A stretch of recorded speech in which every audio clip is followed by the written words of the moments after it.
Yo, this is Nev Lapwood, snowboardaddiction.com. This vid is all about the physics of advanced spinning. It's designed for you riders who want to spin 3s, 5s, 7s, and beyond. Before you get into this lesson, make sure you check out our Intro to Jumping, which will give you a solid foundation for getting air, and the 180s and 360s vids, which will introduce you to spinning. You should comfortably be able to do all 4 180s off small park jumps and 360s on side hits before applying the following techniques. There are 4 key aspects to spinning that I focus on when riding and coaching. The first key, which I consider to be the most important, is creating a platform to spin from. This explains how to use your edges to assist with spins. The second key is your setup, where and how to prepare. The third key is your release, which explains when and how to leave the lip of a jump. And the fourth one is your landing, where to spot it to help stop your rotation. This vid explains these 4 aspects in detail to help you learn key techniques for advanced spins. Speed. When you come to a jump you want to spin off, the first thing to do is a few straight airs to get the speed dialed. Watch other riders already jumping and look where they're dropping from. How many speed checks are they doing?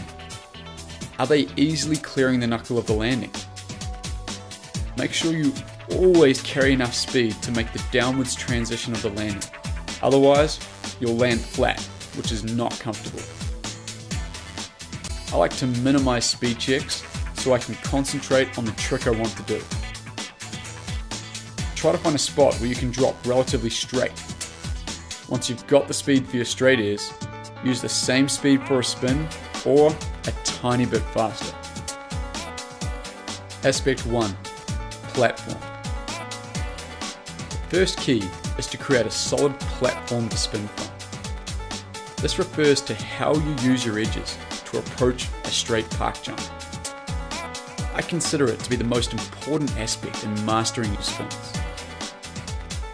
You always spin off an edge rather than a flat base, because an edge gives you something to grip with and push away from the snow with. Do you think it would work better to pop up the lip using both feet, or to do an ollie off the back foot? You can do either, however I find it more effective to pop evenly with both feet, because it means you'll be using the full length of your edge to assist with initiating the spin. Popping from the center of your board also helps to keep you more balanced. Ollieing on any spin more than 360 takes away from my balance and platform, so I usually pop off both feet for spinning 3s, 5s, and 7s.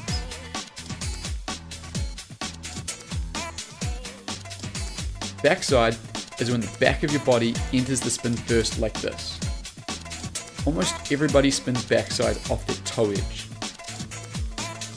You can spin backside off your heels too, although it's much harder.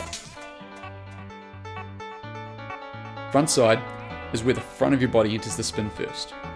Spinning frontside is common from either the heel edge or the toe edge. It depends on which edge you feel comfortable with and what you've practiced most. There is no right or wrong way. Most people today tend to learn frontside off the heels, and in this video we'll be showing you from the heel edge.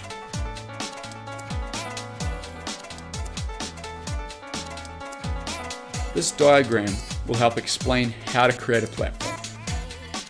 Here is the lip of the jump, and this is the landing.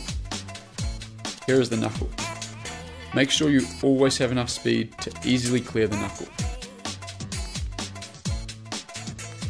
Let's start by setting up for a backside spin.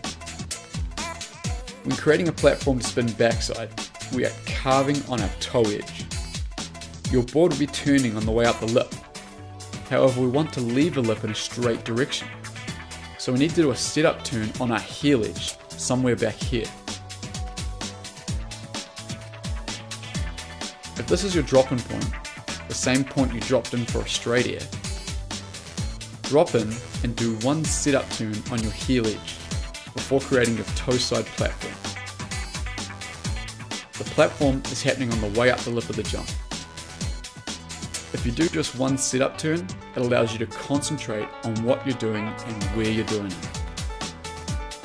Too many speed checks and sit-up turns tend to throw off your balance and concentration.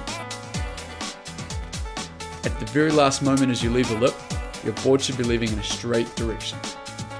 This allows you to travel straight well in the air and stomp down in the middle of the landing zone. If you go off a lip like this on an angle, you're going to fly in that direction. You'll probably end up hitting the knuckle and crashing or hurting your knees.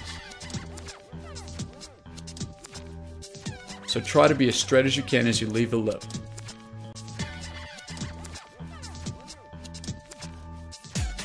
Notice how my line of entry is almost exactly the same for any backside spin.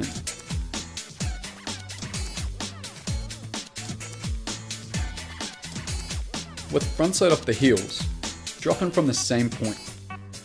This time, do one toe side sit-up turn and transfer into a heel side platform on the way up the lip of the jump.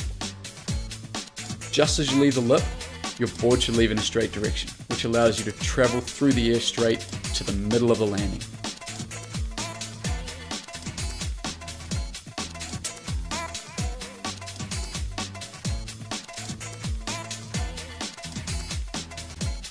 The platform I make with my heel edge is again almost exactly the same for all amounts of rotation. As you're creating the platform, you are carving, which is where you're only using your edge to turn. When carving, you lose very little speed, which is why you can use the same speed or a tiny bit more for a spin as you would for a straight air.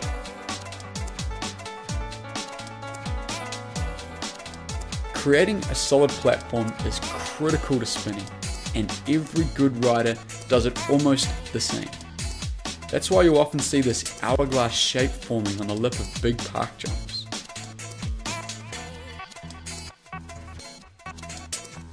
Get your edge work right and you'll be able to spin better than you ever expected. Pick where you're going to drop in from. Do one sit-up turn and make a solid platform on the way up the lip, leaving in a straight direction. The second aspect is the sit-up. Where and how do we sit up? On this diagram, the line here is the point of flat ground between the downhill run-in and the uphill lip of the jump.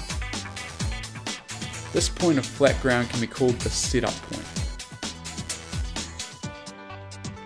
The sit-up point is an approximate location of where to be completing your sit-up turn and transferring onto the new edge to set your platform. For a frontside spin, you're finishing up that toe side sit-up carve and transferring onto your heel edge. The whole way up the lip of the jump, you're holding that heel edge carve. What happens if you sit up too early?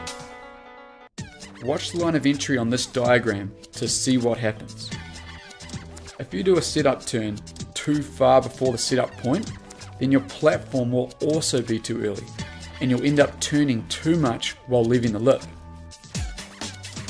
Two things happen here. You brush off speed when leaving the lip, and you drift off to the side of the landing. It's far more likely that you'll hit the knuckle of the landing and crash. Remember, you want that board to be leaving straight.